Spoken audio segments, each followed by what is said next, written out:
Umunsi mukuru mwiza w'abakozi n'akazi aho muri hose nshuti namwe bagenzi muko mukurikirana imbonesha ko ya BTV Burundi sangwa ikaze mu mwanya mwiza ukurikirana amakuru mu Kirundi avuga kuri wa mbere rusama mwaka 2025 Hatangimana Patrick nije yanda bashikirize akabagizwe n'ingingo nkuru zikurikira ngo umukozi sumuja w'umukoresha ahubwo bompi ni magiriranire umukuru w'igihugu Evariste Ndayishimiye yabishikirije aho yari ko arashikiriza ijambo rijanye no munsi mukuru mpuzamakungu hariwe abakozi n'akazi aho yamenyesheje kandi ko abarundi bovavanura ingendo yo kugaya akazi turaza kumukurikirana mu idonido ry'aya makuru nayo Papa Francisco ngo niyahingishanya kwamahamagarira abarundi gusubiza hamwe no kurekuriranira icifuzo ciwe akaba ari uko abarundi bose baba abamenyesha inkuru nziza byashikirijwe na Musenyeri Bonaventure Nahimana umukuru w'inama nkuru y'abepiskopi gatolika b'i Burundi hari kuri uyu wa 29 ndamukiza umwaka 2025 aho Ecclesia Katolika yariramutse itunganya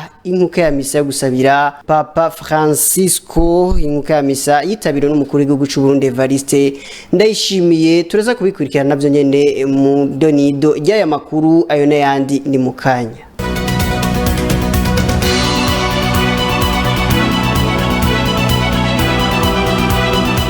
Ndasube kubaramutsa nongera ndabayikaze midonido ry'aya makuru uko umwaka utashe kuwa mbere rusama isi yose irahimbaza umunsi mukuru mpuzamakungu hariwe akazi n'agateka k'abakozi aho muri leta zunze ubumwe za Amerika mu mwaka w'1886 amasendika y'abakozi yasaba ko hobaho amasaha 8 yo gukora amasaha 8 yo kuruhuka n'amasaha 8 yo kwidagadura n'ibindi bitandukanye basaba bijanye n'agateka ku mukozi mu kazi kiwe idonido n'amateka y'uno munsi wa mbere rusama twateguye na mugenzi wacu Ingabire Nintia Martha. Umunsi umwe uzoshika aho guceceka kwacu kuzoba gukomeye kuruta amajwi muri ko murabuza kuvuga iki gihe. Aya n'amajambo ya nyuma umwe mu bagize sendika yo gusaba agateka k'abakozi August Spies yaciriwe urubanza rwo gupfa hanyuma aramanikwa kumwe n'abandi bagenzi yo bari muri iyo sendika aribo Albert Parsons, Adolf Fischer, George Angel na Ludovico Ling. Uyo nawe akaba yahuriye mu ibohero umunsi umwe imbere yuko hari kwigenekerezo rya mbere umwaka w'1886 muri leta ya Chicago muri leta zunze ubumwe bwa Amerika aho muhari w'abakozi wari muri geregere yo gusaba ko agateka k'abakozi kabaho bagakora amasaha 8 mu kibanza c'amasaha 12. Muri iyo geregere ibombe yaraturitse mu bajeje umutekano umwe muri bo arasandaba abandi benshi barakomereka nabo baca batangura kurasa abanyagihugu bari mu myidagaduro abantu benshi barapfa. Imyidagaduro myinshi yo kuri iryo genekerezo yakurikiye yabaye yo gusesa amaraso nko mu Bufaransa mu mwaka w'1891 mu Budagi mu mwaka w'1929 muri Turkiya mu mwaka w'1977 n'ahandi bose bari bafise intumbero imwe yo guharanira agateka k'abakozi. Kwigenekerezo rya 28 ndamukiza umwaka w'1948 niho hagenwa umunsi wa mbere w'ukwezi kwa rusama kuba umunsi mukuru wahariwe abakozi n'akazi. Mwomenya ko ishiramwe mpuzamakungu ry'abakozi ryabaye ikigo kidasanzwe c'ishirahamwe mpuzamakungu ONU kuva mu mwaka w'1946 rifise intumbero yo guhuriza hamwe intwaro abakoresha n'abakozi bo mu bihugu biri muri ryo mu rwego rw'ishirahamwe ry'imigwi itatu mu ntumbero yo gukorana mu guteza imbere uburenganzira bw'abakozi guhimiriza imibano no guteza imbere ibiganiro mu bijanye n'akazi. Ingabire Nintia Martha urakenuye mu ntumbero yo guhimbaza umunsi mukuru mpuzamakungu hariwe akazi n'abakozi umukuru w'igihugu Evariste Ndayishimiye mu ijambo ryiwe yashikirije ko abakozi cyangwa umukozi atari umuja w'umukoresha ahubwo ko bompi ari magiriranire akaba yanavuniye akagohe abarundi ko bovavanura n'ingendo yo kugaya akazi. Tumukurikire Evariste Ndayishimiye umukuru w'igihugu cy'u Burundi. Barundi kazi bakozi bakoresha gukora ni iteka kandi Imana irahezagira abakozi. Tumenye neza ko uyu munsi ari uw'abakozi n'akazi. Ni umunsi wo kumenya ko umukozi atari umuja w'umukoresha ahubwo ko abo babiri ari magiriranire. Umukoresha yazanye igikorwa n'umutahe, umukozi nawe azana ubwenge n'ubukomezi. Iyo abo babiri bakoranye bashize hamwe umutima n'inama, baraheza bakagwiza umwimbu. Nico gituma bagengwa n'amategeko kugira ntihagire abagunga abandi. Turashimiye abakozi bakurikiza amategeko y'akazi kandi bakakarangurana umwete, wa mwete utarindira igitsure. Turashima kandi ko ibiganiro hagati y'abaserukira leta, abaserukira abakozi n'abaserukira abakoresha bigenda neza, kuko bayaga bashira hamwe ingene akazi kariho karagenda n'ingene kotera imbere gusumba.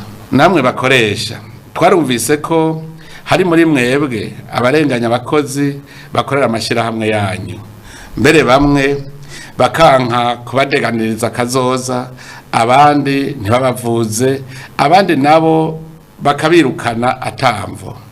Twarumvise kandi ko hariho utunenge mu mategeko amwe ntunganya akazi y'amashirahamwe atekanya ko umukenyezi agiye mu karuhuko ko kwibaruka aroswa igice cy'umushahara.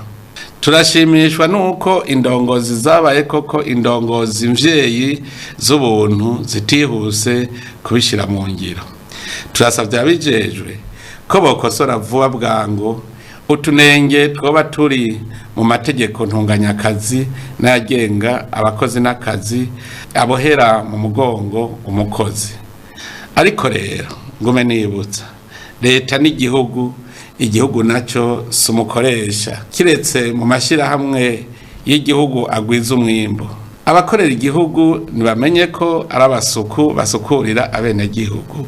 Turashima cyane ko abakozi n'abakoresha batahura ko ahatari uburongozi bwiza iterambere ry'abakozi n'akazi rica rihungabana, umwumvikano ku kazi n'umwimbu bigaca bigabanuka. Imbere yo gusozera ndasubiriye gukebura abarundi bose ngo musezerere burundu ibintu byo kunebagura akazi mufise. Uko kari kose gakore, kuko akugaya hari abandi gatunze mu iteka ryabo. Ntihagire uwurera amaboko ngo yabuze icyo akora. Uwukora niko gutanga inyishu ku bibazo byose abarundi babaza bijanye n'amikoro make. Evariste Ndayishimiye umukuru w'igihugu c'u Burundi na mu gihe hariko harahimbazwa umunsi mpuzamakungu hariwe abakozi n'akazi ku rwego rw'igihugu mu Burundi, ibirori vyari vyatewe iteka n'umukuru w'igihugu c'u Burundi Evariste Ndayishimiye mu gisagara ca Bujumbura. Urongoye sindika y'abakozi mu Burundi Kosibu Celestin Savyimana yashikirije zimwe mu ntambamyi zihanze abakozi n'akazi mu Burundi, harimwo itangwa ry'akazi hakurikijwe nkunzi na kamwana wa mama. Idonido na mugenzi wacu Elvis Munyaneza. Mu birori byo guhimbaza umunsi mukuru w'abakozi n'akazi vyahimbajwe kwirigenekerezo rya mbere Rusama mu nyubakwa za Stade Intwari mu gisagara ca Bujumbura, umukuru w'igihugu c'u Burundi Evariste Ndayishimiye yari yateye iteka ivyo birori ari kumwe n'umutambukanyi wiwe n'izindi ndongozi hamwe n'ayandi mashirahamwe atandukanye. Yashikirije imvo nyamukuru yatumye uwo munsi mukuru ihimbarizwa mu nyubakwa za Stade Intwari, yuko kwari kwerekana ko abarundi bari ku kivi. Umukuru w'igihugu yamenyesheje ko leta ari umukoresha yorohereza abakozi, yongera avunira akagohe abakozi ba leta ko leta ihari kugira yorohereza abenegihugu harimwo n'abakozi, ariko ata mukozi wa leta yorera amaboko ngo azotungishwa n'umushahara gusa. Uwaserukiye umukuru w'igisagara ca Bujumbura mu ijambo ryiwe ryo gutanguza ibirori arashimira utwigoro twa leta mu migambi y'iterambere, aho gwaruka rugeze ku murindi ushimishije mu migambi ya payeje. Uwuserukira ishirahamwe ry'abakozi Celestin Savyimana yashikirije bimwe mu bitagenda neza mu buzi, aho akazi atagaciro kagihabwa kubera imigambwe, guhiganwa bitagishirwa imbere. Akazi nta gaciro kagihabwa kubera imigambwe, ugasanga hamwe hamwe iyo hagomba gutangwa akazi aho guhiganisha bene Burundi bavyipfuza mu kunganisha abarundi bose imbere y'amategeko, intonde z'abakaronka ugasanga zivuye mu migambwe, naho rimwe rimwe haba uruhendo ngo guhiganishwa. Ivyo navyo bikaba biri mu karenganya abakozi biyamiriza. Iyo nifato nayo ikaba ari ikimenyetso ntabesha cerekana kuja kuri yambona kazoza y'igihugu cacu Burundi bwifashe mu mwaka wa 2040 n'Uburundi buteye imbere mu mwaka wa 2060. Ikindi twovuga, benshi bavuga ko hari abanyamigambwe bamwe babahimiriza ngo ntibinjire mu masendika. Mwene abanyapolitike n'abansi biterambere binyegeza mu migambwe kuko atamigambi iterambere y'igihugu baba bafise, ahubwo baba babangamiye iterambere ry'igihugu. Nico gituma umuntu wese ari ngaha, eka n'utari ngaha, mugabo ariko arakwirikirana rino jambo, ukabugwanya iterambere ry'amasendika umenye kuri ko usubiza inyuma igihugu. Umunsi mukuru w'abakozi n'akazi ukaba wahimbajwe uno mwaka ku civugo tugwize umwimbu tuzirikane ihangiro ry'Uburundi bwifashe mu mwaka w'2040 n'Uburundi buteye imbere mu mwaka w'2060. Elvis Munyaneza urakenuye. Turangirize mu inkuru iri mu iyobokamana aho Papa Francisco ngo atahengeshanya kwamahamagarira abarundi gusubiza hamwe no kurekuriranira icifuzo ciwe akabaruka abarundi bose baba abamenyesha inkuru nziza. Byashikirijwe na Musenyeri Bonaventure Nahimana, umukuru w'inama nkuru y'abepiskopi gatolika b'i Burundi, mu nkuka ya misa yo gusabira Papa Francisco. Inkuka ya misa yatunganijwe kwa 29 ndamukizo mwaka 2025. Umukuru w'igihugu cy'u Burundi Evariste Ndayishimiye nawe nyene akaba ariho yarari. Tubikurikire. Inyigisho za Papa Francisco zizobandanye zikomeza ukwemera kwacu, zizokwama zitubera umuco utuboneshereza mu bisata byose bigize ubuzima bwacu. Papa Francisco yaduhamagarira kwamana ivyizigiro, kugiriranira ikigongwe no gukomeza umuvukano uzira ikumire n'amacakubiri. Vyashikirijwe kuri uyu wa 29 ndamukiza mwaka 2025 kuri Katedrale Regina Mundi, aho Eklezia Katolika y'u Burundi ifadikanije n'ubuserukizi bwa Papa mu Burundi bari batunganije igisabisho c'inkuka ya misa yahereje umuntu mbere yo gusabira Papa Francisco, uwari umwungeri wa Eklezia Katolika aheruka kwitaba Imana kwa 21 ndamukiza mwaka 2025. Muri iyo nkuka ya misa hari abanyacubahiro batandukanye guhera ku mukuru w'igihugu cy'u Burundi Evariste Ndayishimiye, umushikiranganje wa mbere Gervais Ndirakobuca, umukuru w'inama nshingamateka Daniel Girazi Ndabirabe, abashikiranganje batandukanye, abaserukira ibihugu vyabo n'abandi. Mu ijambo ryo gushinga intahe, Musenyeri Bonaventure Nahimana ku izina ry'inama nkuru y'abepiskopi gatolika b'i Burundi yamenyesheje ko bitewe n'amagume yabaye muri kahise ku Burundi, Papa Francisco atahengeshanya kwamahamagarira abarundi gusubiza hamwe no kurekuriranira. Le Pape François nous invite à être des pèlerins d'espérance, des sommeurs d'espérance. Papa Francisco aduhamagarira kwamana ivyizigiro. Mu nyigisho ziwe yaradusaba ashimitse kwitwararika gukingira ibidukikije no kubungabunga iyisi tubayeko. Yaramagariye abo kwisi bose kugira umuvukano uzira ikumira. Ntivyakunze ko nyine ubwiranda agendera igihugu cacu c'u Burundi, ariko yaratembereye ibihugu bitari bike vya Afrika nka Kenya, Uganda, Repubulika Iharanira Demokarasi ya Kongo na Sudani y'Epfo. Yarerekanye umwitwarariko afitiye amahoro, ugusubiza hamwe n'ubutungane kuri bose, mu kwerekana ubushobozi bw'abanyafrika bujanye no guhangana n'ibibazo bitandukanye nk'intambara, indiyane, igiturire, ubukene, ugusahura ubutunzi kama. Yamasaba ko agateka kazina muntu ko kubahirizwa kuri bose kugira ntihagire uwohohoterwa azira icari, kuko we yemeza ko ubutandukane atari intambamyi, ahubwo ko ari kimwe mu vyotuma abantu babana mu munezero kandi bafatanye mu nda. Nka Eklezia Katolika y'u Burundi turakenguruka ukugene yatubereye umwungere mwiza. Yarakunda Uburundi natwe tukamukunda.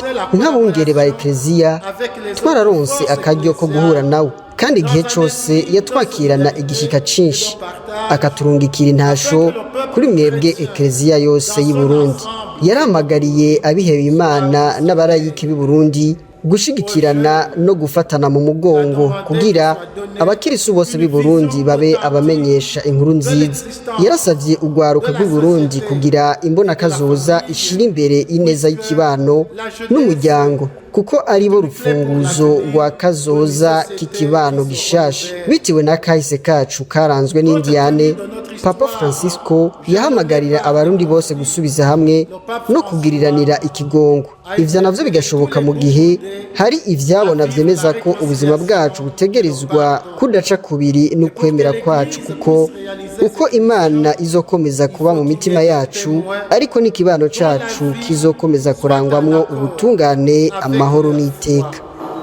Car, dit-il, c'est dans la mesure où Dieu pourra régner en nous que notre vivre ensemble sera un lieu de fraternité, de justice, de paix et de dignité. Tubibutse ko Papa Francisco yari umwungere wa Eklezia Katolika agira 266 kuva kwa 13 Ntwarante mwaka wa 2013 gushika kwa 21 Ndamukiza mwaka wa 2025, aho yasandaba ahitanywe na AVC ku myaka 88 y'amavuka.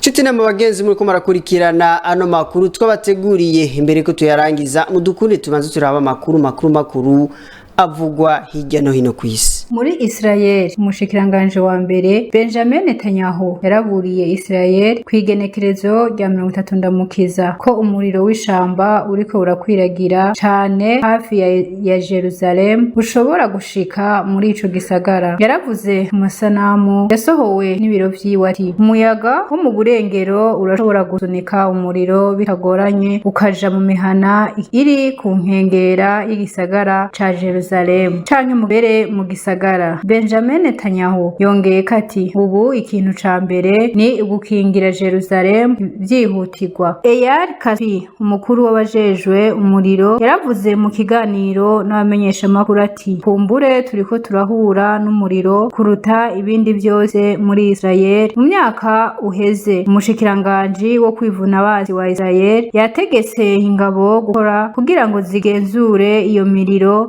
iriko irakwiragira cane kubera umuyaga ukomeye n'ubushuhe bwinshi. Abajejwe by'ugutabara bwihutirwa bavuze ko bavuye abantu 23 bakomeretse. Jerusalem na Tel Aviv kwigenekerezo rya 30 Ndamukiza barakuye abantu baba mu nzu zitanu ziri muri iyo nzira mu karere kari kamaze gusenyurwa n'umuriro mu ndwi imwe iheze. Imbeya ziriko zirafumba ahantu h'amashamba hafi y'inzira iri hagati ya na Best Shemeshe, aho indege nyinshi zitwara abantu ziriko zirakora kugira ngo zizimye, nk'uko umumenyesha makuru w'ikinyamakuru AFP yabivuze. Umumenyesha makuru yari aho hantu yarabonye abasirikare ku munsi w'ejo ku muhingamo bariko barafasha gukura abantu bari aho hantu. Leta zunze ubumwe za Amerika na Ukraine ejo kuwa gatatu igenekerezo rya 30 Ndamukiza byaratangaje ko yasinye amasezerano yerekeye gukoresha neza ubutunzi bw'ico gihugu cari casenyutse, igihugu c'Uburusiya mu mwaka wa 2022, kugenzura imigambi yo gukoresha amabuye y'agaciro ari mu butaka bwa Ukraine hamwe n'amavuta y'amagaze. Iciyumviro ca mbere nuko Amerika yinjira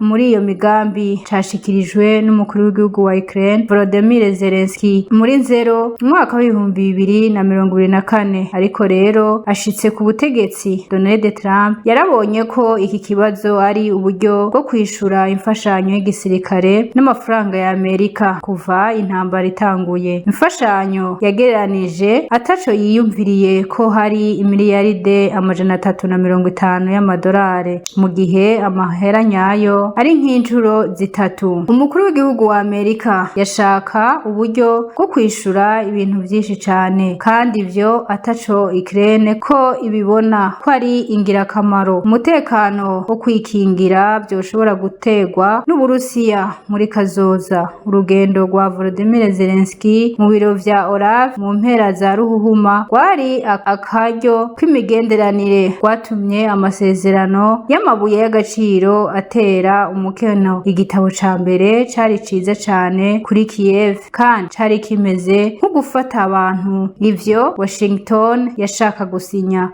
Nino ngaha tugarukirije ano makuru twari twabateguriye, reka tubashimire mwebwe mwese mwashoboye kuyakurikirana, dushimire n'abagenzanje bamfashije mu kuyatunganya, ndanabipfuriza umunsi mukuru mwiza w'abakozi n'akazi aho muri hose. Mwebwe mwese mutahingishanya gukurikirana ibiganiro bica ku mbonesha koranya BTV Burundi. Ano makuru nubwo arangiye, ibiganiro vyo birabandanya, mugira mubahwe na Gahwane.